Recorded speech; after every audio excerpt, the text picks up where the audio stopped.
तो जो mechanical switches होते हैं they take 2 cycles to close and 8 cycles to open.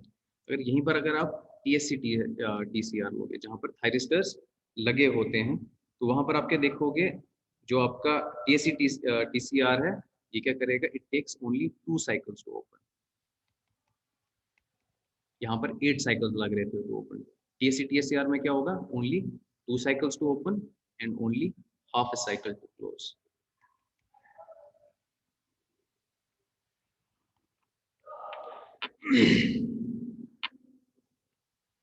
तो इस सर्किट को ओपन 2 साइकिल्स में कर सकते हैं, और अगर आपको अब सर्किट वापस कनेक्ट करना है तो सिर्फ हाफ ए साइकिल लेगा। तो it is much quicker than mechanical switches.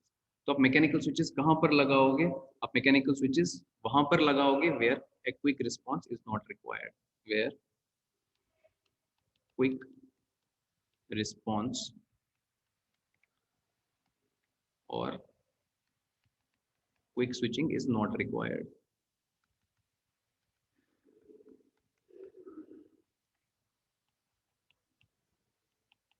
एमसीटीसीआर आप ऐसी जगहों पे लगाओगे जहां पर एक क्विक रिस्पॉन्स या क्विक स्विचिंग की रिक्वायरमेंट नहीं है, तो वहां पर आप यूज कर सकते हो ये मैकेनिकल स्विचेस, क्योंकि कॉस्ट आपकी कम हो जाएगी। दूसरी चीज क्या होती है प्रॉब्लम, जो मैकेनिकल स्विचेस होते हैं, द मैकेनिकल स्विचेस, इनके साथ क्या प्रॉब्लम होती है, they have a finite life.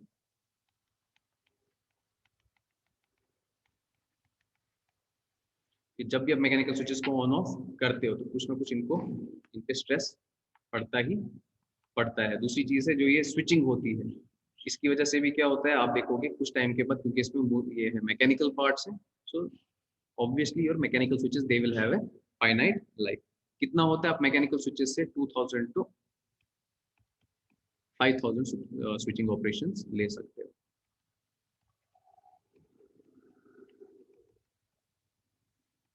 इसके बाद आप देखोगे मैकेनिकल स्विचेस उतना एफिशिएंटली काम नहीं करेंगे। एज कम्पेयर टू अगर आप टीएससी टीसीआर लोगे तो वहां पर आपकी life is much greater than this mechanical switches. Third point, ये जो आपके मैकेनिकल स्विचेस होते हैं, यहाँ पर हमारा क्या होता है, जब हम एमएससी टीसीआर लेंगे, यहाँ पर आप देखोगे कि दिन में सिर्फ 2 to 4 स्विचिंग ऑपरेशंस होंगे।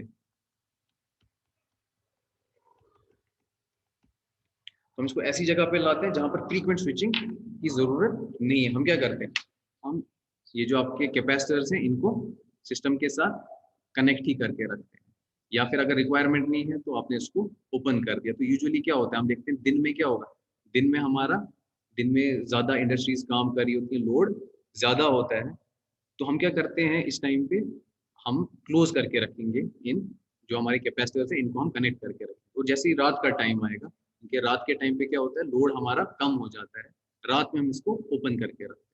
तो यूजुअली जब हम एमएससी टीसीआर यूज करते हैं, दिन में ज्यादा से ज्यादा अगर 24 आवर्स लोग 2 to 4 स्विचिंग ऑपरेशन होते हैं। लेकिन अगर आपका टीएससी टीसीआर, आप उससे जितने मर्जी उतने स्विचिंग ऑपरेशन करा सकते हो। तो यहाँ पर क्या देखोगे, जो मैकेनिकल स्विचेस होते हैं they will be closed during day. ये आपको पता है दिन में आपको कंपनसेशन देनी ही देनी है, तो आप इसको परमानेंटली कनेक्ट करके उधर पे रखते हो। तो these are close during day, और रात के टाइम पे क्योंकि लाइटली लोडेड कंडीशन होती है, तो उस टाइम पे क्या करते हो, ओपन करके रख देते हो, ओपन ड्यूरिंग नाइट, क्योंकि रात के टाइम क्या होता है, लाइटली लोडेड कंडीशंस।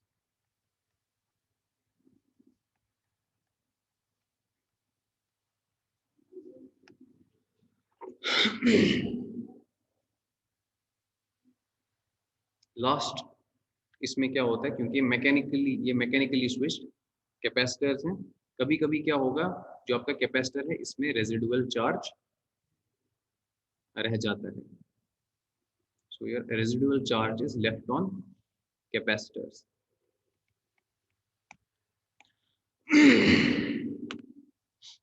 उसके बाद जब आप इसको फिर से स्विच ऑन करोगे, ये आपके, ये तो है नहीं आपका टीएससी टीसीआर, क्या फायरिंग एंगल को कंट्रोल करोगे, और आप ऐसी जगहों, आप फायरिंग पल्स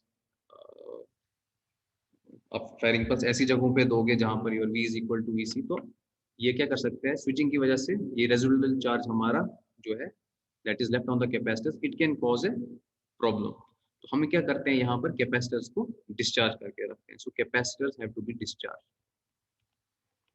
अगर आपने एक ऑपरेशन कर दिया, उसके बाद आप चाहते हो कि हम अपने कैपेसिटर को सिस्टम के साथ कनेक्ट करो, हम क्या कर देते हैं, कैपेसिटर्स को डिस्चार्ज करते हैं। ये मैकेनिकल वालों के साथ है ये चीजें, ठीक है।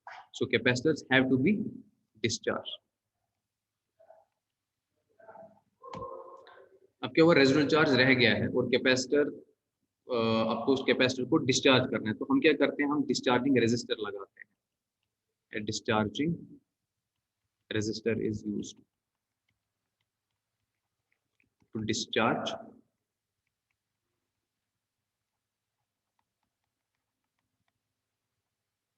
कैपेसिटर्स।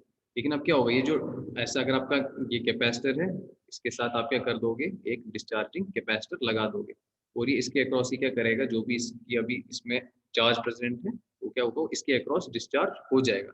लेकिन ये क्या होता है, ये बहुत स्लो होता है, ये डिस्चार्ज करने में ऑलमोस्ट 15 मिनट्स ले लेता है। सो अगर आप ऐसी प्रोसेस करोगे, it takes 15 minutes to discharge.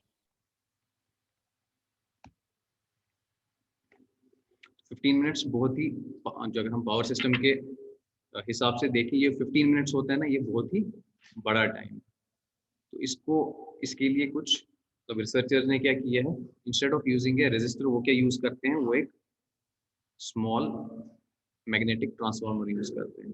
ये यूज ए स्मॉल मैग्नेटिक ट्रांसफार्मर। समझो एक पीटी लगाते हैं अक्रॉस ईच फेज। तो आपके पास जितने भी ये कैपेसिटर बैंक्स है, इनके अक्रॉस एक छोटा सा क्या लगा देते हैं, पीटी। और ये देखा गया कि जब हम एक पीटी कनेक्ट करते हैं एक यहाँ पर इसके अक्रॉस, तो उस टाइम पे क्या होता है, जो डिस्चार्ज टाइम है it is reduce to 0.15 seconds. अगर आप एक रेजिस्टर यूज करोगे तो almost 15 minutes it takes to discharge. Researchers ने क्या किया, इन्हें देखा जब हम एक पीटी इसके अक्रॉस कनेक्ट करेंगे, एक ट्रांसफार्मर के अक्रॉस कनेक्ट करेंगे, और जब ये डिस्चार्ज करेगा, अब सिर्फ 0.15 सेकेंड्स लगते हैं टू डिस्चार्ज।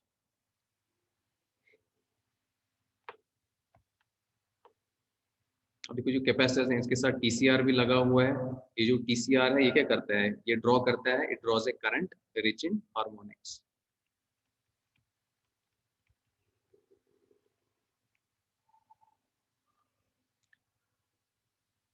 तो यहाँ पर क्या होगा, फिल्टरिंग रिक्वायरमेंट थोड़ी बढ़ जाती है।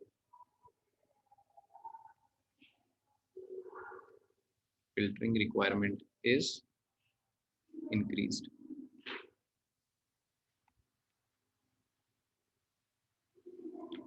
इसमें अगर आप देखोगे एडवांटेजेस कम है, डिसएडवांटेजेस ज्यादा है, इसीलिए हम ये जो एमएससी टीसीआर है, it is not preferred.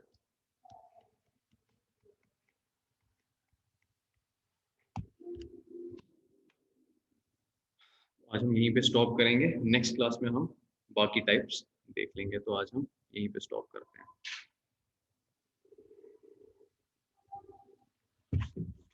Attendance ले लेता हूँ।